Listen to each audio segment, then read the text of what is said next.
Hey guys, I am Bhavik Bansal. I am a second year undergraduate at the All India Institute of Medical Sciences, New Delhi. 2 years ago, I secured All India Rank 1 in the AIIMS MBBS 2019 exam and All India Rank 2 in the NEET UG 2019 exam. As we all know, the week before the exam and the exam day strategy is really crucial to determining what your rank is going to be at the end of the day. So today we'll be discussing what were my strategies and what are the tips that I learned from whatever right and wrong I did. Right? So, are you ready to get started? Let's rewind to exam day. So let's start with the night before the exam. So about 2 days before the exam, what comes to your mind is just anxiety, that performance pressure that everybody is building on you. You know, your teachers expect something, your parents expect something, and then there are sleepless nights. And what I would recommend is 2 days before the exam, spend a lot working so that you don't have the issue of not getting enough sleep just before it. So what I did was, the day before the exam, I tried with coffee or whatever, I tried not to sleep in the daytime, because that's how I could retain that sleep during the night. And still, during the NEET exam, there was a lot of anxiety, because that was the first exam with such big ambitions that I was giving, which may or may not have had consequences later in the exam. But this thing I really improved upon in the AIIMS exam, because I slept a lot. I slept 8 hours straight, and then have a decent meal, not too heavy. You can supplement it with beverages. I supplemented it with coffee to keep me awake, because what happens in these exams is, like, NEET towards the last 2 years or so has been a very high scoring exam, right? From 720, approximately 700 to 720 is a range that people have been scoring continuously. So even one question that you may attempt with a silly mistake, right? You may not look at the question carefully because you just dozed off, that mind dozed off for just 1 second. That could cost you a lot of ranks, that could cost you your dream college, right? So the night before the exam is important, because it's staying awake, staying attentive during the exam is as important as knowing what the question is telling you about, right? So the night before, I slept at around 12, and this morning I had woken up around 10 a.m. right? So that 10 hours of sleep that I required was committed. Of course, जब मैं 12 बजे सोया था तो ऐसा नहीं था उस दिन, because of all the anxiety that I had कि मैं 12 बजे सोते ही 12:15 तक सो गया था. There was approximately 2 hours जब मैं सोच ही रहा था कि कल क्या होने वाला है. तो वो अवॉइड करना है as far as possible. I couldn't at the time of NEET, ठीक है, तो वो एक कोशिश की जा सकती है. उसके बाद 10 बजे उठने के बाद I did not pick up any book, because उस समय relaxing was the most important thing जो मेरे को करनी थी. देन खाना खाया. खाने में लाइट खाना खाना है, बहुत हैवी खाना नहीं खाना, लेकिन keep yourself hydrated, keep yourself energize, that is most important. तो उसके लिए I used to have this coffee routine रोज़ का to keep myself awake. अब वो कॉफ़ी रूटीन में भी ऐसा है कि you have to time it well. For the last week and last couple of week before the exam, मेरा ये रूटीन रहता था कि मैं 2 to 5 में हर बार एक मॉक टेस्ट अटेम्प्ट करता था. तो therefore 2 to 5 was my clock that decided कि हाँ अब एग्ज़ाम अटेम्प्ट करना है. So you can try doing that for the last week, right? उसके बाद खाना खाया. मैंने एक फेवरेट टीवी शो देखा उस समय, बुक्स नहीं उठाई, पेरेंट्स के साथ बातें करी.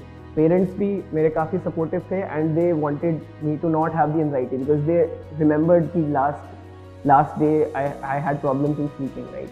सो they had this little chit chat here and there. Then I talked with my brother, watched a TV show with him, and then took off for the center. So let's start off with reaching the center. My center particularly was in Delhi itself, and it was some half an hour away from my home, right? So अगर आपका centre आपके city से बाहर है तो ये recommended है कि पिछले दिन जाके देख लें कि वो कहाँ है, right? लेकिन मुझे ऐसी ज़रूरत नहीं थी. लेकिन still I started off 1 hour, 1.5 hour before the exam was suppose to happen. तो मेरे दोनों पेरेंट्स मेरे साथ गए थे.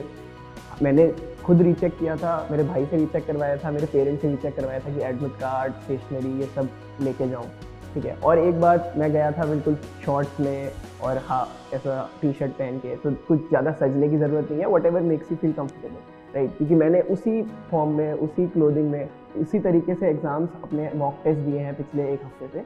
मुझे ऐसा लगता था कि it feels natural to me कि 2 से 5 में शॉर्ट्स पहन के एग्ज़ाम लिख रहे हैं.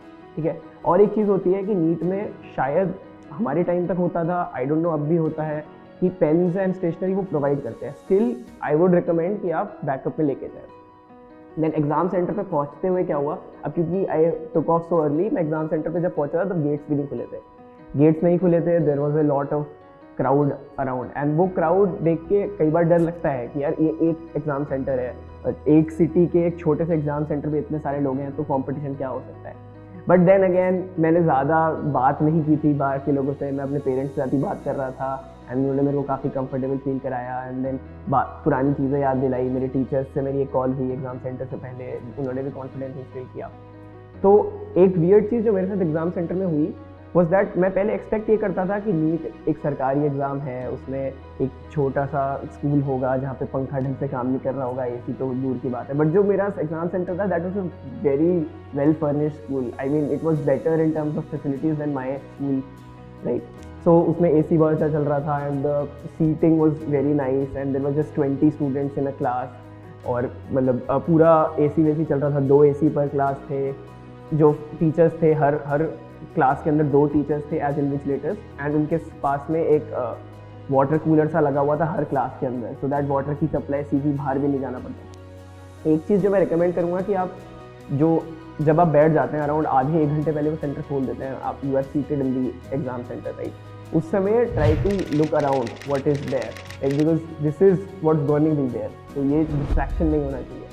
अब जैसे वॉशरूम जाना है, वॉशरूम भी ऐसा रिकमेंड करते हैं कि उस आधे घंटे में सब वॉशरूम चले जाओ, first of all to avoid कि आपको बाद में वॉशरूम जाना पड़े। बट सेकेंड ऑफ ऑल एक रीज़न जो लोग नहीं साइड करते, जो मेरे को ऐसा लगता है कि होना चाहिए, इज दैट आपको पता लग जाएगा कि वॉशरूम है कहाँ, सो दैट आप एग्जाम के बीच में भटको ना ये ढूंढते हुए, ठीक है। अपने स्कूल को पहचान लो कि कहाँ है क्या, ताकि आपको 3 घंटे में अगर कोई ज़रूरत भी पड़े तो आपको ढूंढना ना पड़े कुछ चीज़, तो that takes a lot of your time, ठीक है। तो मैंने, ठीक है, उस समय ऐसी बात चल रही थी, टीचर्स के साथ बात की, एंड एग्ज़ाम के पेपर्स वो पहले से ही बांट देते हैं और हम बस वेट कर रहे थे। It is boring for some instance to wait there, but you have to observe what's around. Now I have got the paper, and paper पे सबसे पहली चीज़ क्या देख रहा हूँ मैं कि बायोलॉजी से स्टार्ट हो रहा है, देन उसके बाद फिजिक्स है, देन उसके बाद केमिस्ट्री है, राइट।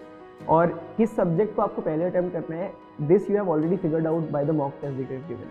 मेरी स्ट्रैटेजी ये रहती थी कि मैं बायोलॉजी पहले करता था, देन केमिस्ट्री करता था, देन फिजिक्स करता था। So for the first 2 to 5 minutes I use to look over the paper कि क्या किस टाइप के क्वेश्चन आए। सो एक जनरल इंप्रेशन ये है कि there are a lot of match the followings, there are a lot of which of them is not correct, which of them is correct, and there is a lack of diagrams, and lack of diagrams in biology is particularly interesting. There is no diagram in the first 90 questions, which is the whole of biology, right? Match the following में एक must चीज़ होती है कि even if you know 2 or 3 then you are done, right? Let's say I go to question number 43. It says match the following structures with their respective locations in the organs, right? It has crypt of liver, Crohn's, Glissen's capsule, islet of Langerhans, and Brunner's gland. So out of these, some things like islet of Langerhans is in the pancreas. This is quite common information, right? So is the information that crypts of liver cone are in the intestine. ठीक है, तो अब ये 2 चीज़ें करने के बाद जब मेरे को ये पता है कि C का 1 है, तो C के 1 में ऑप्शन 2 एलिमिनेट हो जाता है। देन A का 3 जब मुझे पता है तो भी मतलब ये ऑप्शन 2 एलिमिनेट हो जाता है। तो 1 और 4 पे तो आप ऑलरेडी पहुंच चुके हो बाय जस्ट कॉमन नॉलेज, जो कि मतलब आपको शायद पहले से भी पता हो, राइट। अब Brunner's gland in duodenum is also given in NCERT. Though Glissen's capsule is something which is difficult, but Brunner's gland in the duodenum is also given in NCERT, जो कि केवल एक ऑप्शन में है 4. So even if you knew just one thing that is obviously given in NCERT, which is Brunner's gland is in the duodenum, then you have reached the correct option already. ठीक है, तो ये अच्छी बात होती है मैथ्स का following की। अब कुछ ऐसे और क्वेश्चंस हैं, आपको अगर पता है तो मैंने 4 क्वेश्चन गलत किए थे नीट में, उसमें से 3 क्वेश्चन बायोलॉजी में थे। तो बायोलॉजी में कुछ क्वेश्चन ऐसे होते हैं जिनका नहीं पता होता है, मतलब इतने एम्बिगुअस होते हैं कि आपको क्या आपके टीचर्स को भी ढंग से क्लियर नहीं होगा, राइट। तो ऐसे कुछ क्वेश्चंस यहाँ पे भी प्रेजेंट थे, जैसे लेट्स से अब हम और आगे क्वेश्चंस की तरफ बढ़ते हैं। तो एक ये क्वेश्चन है कि सेल साइकिल वाला एक क्वेश्चन आया था, एंड अब क्वेश्चन नंबर 81 की तरफ देखते हैं। क्वेश्चन नंबर 81 में क्या है कि it's a simple question, 4 word का क्वेश्चन है। Cells in the G naught phase options भी terminate the cell cycle, exit the cell cycle, enter the cell cycle, suspend the cell cycle. This is not exactly a test of how good your biology is, but a test of how good your English is and how well you have read the NCERT. Even NCERT to some extent is very ambiguous on this question. और इस वजह से even till the NEET results, most people were not able to agree कि इसका answer क्या होगा. तो ये क्वेश्चन मेरा गलत हुआ था, इसका मैंने एग्जिट किया था, आंसर सस्पेंड दिया हुआ था एंड इस पर बहुत लोगों ने डाला कि ये होना चाहिए वो होना चाहिए, पर एट द एंड CBSE को जो करना होता है वो करते हैं. ठीक है, तो आपकी स्ट्रैटेजी ड्यूरिंग एग्जाम क्या होगी कि ऐसे क्वेश्चन पे अपना बेस्ट अटेम्प्ट लें और आगे बढ़ जाए. इन क्वेश्चंस को लेके एंग्जाइटी नहीं पालनी कि पेपर मुश्किल आया, कि क्वेश्चन बहुत आसान होते हैं, एम्बिगुअस होते हैं. At the end these questions are luck based. ठीक है, बाकी क्वेश्चनों में आपको अपनी एबिलिटी दिखानी है. तो फिर ऐसे ही biology for the most part आसान ही था. Then we'll move on to chemistry, right, क्योंकि मेरा सेकंड हमेशा केमिस्ट्री होता था. तो chemistry started with large diagram based organic reactions, right. तो ये सारे रिएक्शंस भी मोस्टली आपको सीधा NCERT से दिए जाएंगे and there was a lot of inorganic in the real beginning and inorganic was one of my weakest parts, right. तो अब देखते हैं, जैसे लेकिन स्ट्रेट फॉरवर्ड ही क्वेश्चन थे. जैसे 139 क्वेश्चन हम देख रहे हैं. Which of the following series fall in the visible region. So visible region हमें पता है कि n = 2 पे यानी बामर सीरीज में होता है. तो काफ़ी स्ट्रेट फॉरवर्ड क्वेश्चन है. इस क्वेश्चन को करने में if you know it not even 10 seconds you require. ठीक है, तो इनऑर्गेनिक के क्वेश्चन ऐसे ही हैं, अगर आपको पता है तो बहुत आसानी से हो जाएंगे क्वेश्चन. ठीक है, और मोस्टली ऑर्गेनिक के क्वेश्चन भी NCERT वाली रिएक्शन है.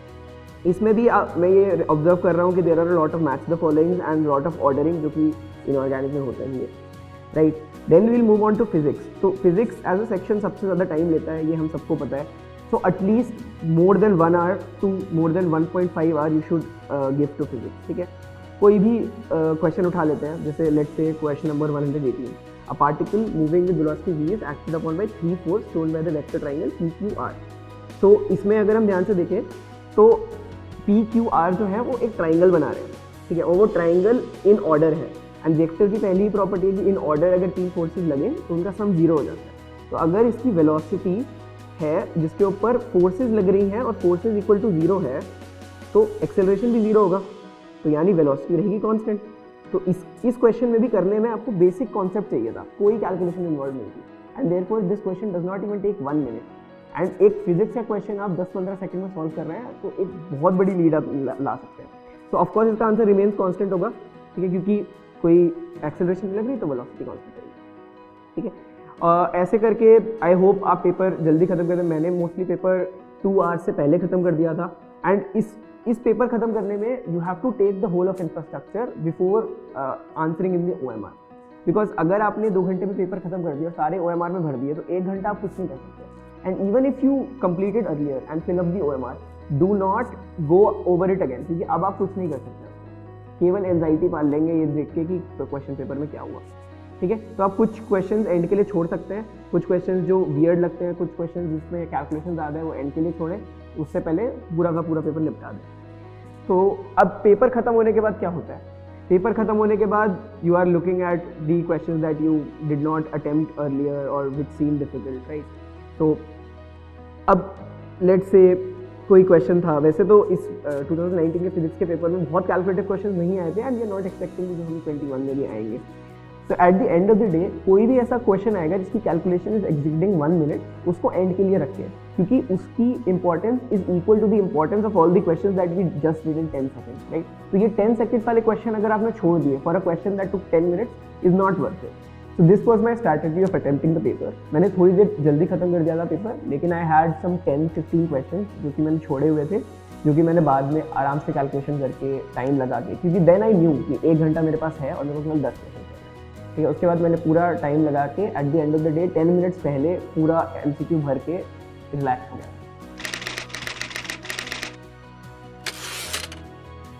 पेपर सबमिट करने से 15 मिनट पहले मैंने पूरी OMR भर दी थी and even though there were some questions that I was doubtful about, मैंने सबका अटेम्प्ट कर लिया था. देन दैट 10 minutes जो पेपर सबमिट होने से जस्ट पहले के थे, I was pretty relax and I was very excited to give the paper to the invigilator. And probably invigilator was also looking at कि एक बच्चा out of this 20 is very excited कि अभी मैं पेपर दे दूँगा.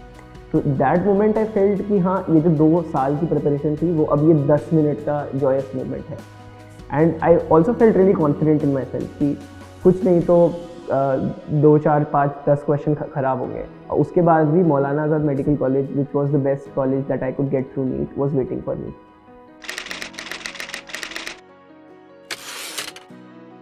Coming out of the exam hall, I rushed as soon as I could. मैं सबसे पहला स्टूडेंट था जो कि बाहर निकला भागते हुए, और वहाँ मेरे दोनों पेरेंट्स खड़े थे. अब उन दोनों पेरेंट्स को भी आइडेंटिफाई करना इतनी भीड़ में was very difficult. As soon as I got to them, I asked for the phone and मैंने सीधा अपने फ्रेंड को फ़ोन किया, जो कि उस समय तक अपने एग्जाम हॉल से नहीं निकला था, तो वो कॉल नहीं हो पाई. लेकिन the excitement to discuss the paper was unparalleled. And उस बीच में मैं अपने पेरेंट्स को भी कई बार इग्नोर हो गया कि वो भी पूछ रहे थे, उनको भी बड़ी एक्साइटमेंट थी कि कैसा गया paper. And I said it was amazing. And जैसे ही कॉल लगा, अपने टीचर्स को कॉल किया, अपने दोस्तों को कॉल किया. The paper discussion was the most important part in my life at that point. And all the way from there to my home I was discussing the paper. And गाड़ी में से बाहर भी नहीं निकल पा रहा था, because the excitement was that कि अभी यहीं बैठ के पूरा का पूरा पेपर डिस्कस हो गया. पेपर डिस्कस किया, बहुत सारी आंसर कीज आ चुकी थी डिफरेंट कोचिंग इंस्टीट्यूट की. कुछ से 690 बन रहे थे, कुछ से 700 बन रहे थे, 695 बन रहे थे, हेयर एंड देयर. देन कुछ टीचर्स ने बताया कि ये क्वेश्चन तेरे फेवर में जाएगा, इस क्वेश्चन के खिलाफ हम अपील करेंगे, so and so. But I had this instinct कि हाँ बहुत अच्छा गया है paper. Even if I don't get a good rank, it will be a nice college that I will be going to. Across the 1 month after the NEET exam, जिसके बीच में AIIMS का एग्ज़ाम भी हो गया, जब तक रिजल्ट आया तब तक ऐसा हो गया था कि आंसर की कई बार आ चुकी थी. There was a lot of doubts कि किस क्वेश्चन में CBSE एट द एंड क्या आंसर देगा. And even on the day of the exam, which was 5th June, I remember correctly, it was the day of Eid. And सुबह हम expect कर रहे थे रिजल्ट, एंड उनकी वेबसाइट पे एक नया लिंक आया. We were expecting the result. I was in OCSC biology in Bombay, and everyone around me were toppers who were expecting good ranks in NEET. Like we sat in one room, and उसके बाद हम NTA की site को बार बार वो किए जा रहे थे, रिफ्रेश किए जा रहे थे. एंड उस पर क्या हुआ कि एक लिंक आया, and that link which we are expecting to be the result, वो रिजल्ट होने की जगह अपडेटेड आंसर की थी. और वो जैसे ही अपडेटेड आंसर की आई, हम सबके स्कोर्स पलट गए, हम सबके स्कोर्स ऊपर नीचे हो गए. एंड मेरे स्कोर उतना ही रहा, एंड बाकी सबके स्कोर्स ऑलमोस्ट घट गए, बिकॉज बहुत अनएक्सपेक्टेड आंसर की चेंज आया था. And then what happened was, मेरी रैंक जो I was not expecting to be in the top 10 एकदम से बहुत ऊपर आ गई. I called Akshat, one of my friends, कि तेरा क्या चेंज हुआ. एंड देन वियर्डली इनफ उसके और मेरे एग्जैक्ट सेम स्कोर आ गया था. ठीक है, उसके बाद देयर वाज एक्साइटमेंट. हमने टिकट बुक कर ली थी एक मूवी की बॉम्बे में, कि जैसे ही रिजल्ट आएगा we'll go to that movie. And we are having lunch. किसी का नेट काम नहीं कर रहा था, मेरे डैड का फ़ोन आया मेरे को, एंड ही टोल्ड मी कि ऑल इंडिया रैंक 2 आई है. We are very excited. There were a lot of calls coming in. लेकिन जैसे ही मैं मूवी हॉल में पहुंचा, जितने मेरे दोस्त थे सबके पास बहुत सारे फ़ोन आ रहे थे, बिकॉज सबकी रैंक बहुत अच्छी आई थी. एंड जैसे ही मैं मूवी हॉल में पहुंचा, मैंने अपना फ़ोन स्विच ऑफ कर दिया, because I wanted that 3 hours of relaxation now. And जैसे ही मूवी हॉल से मैं निकला, मेरे को इतनी डांट पड़ी है कि तूने फ़ोन नहीं उठाया, तूने इसका फ़ोन नहीं उठाया, उसका फ़ोन नहीं उठाया. But that those 3 hours were worth it. Well, this brought back so many memories, but it's now time for you to take action. The correct paper attempting strategy can help you achieve your dream rank and your dream college.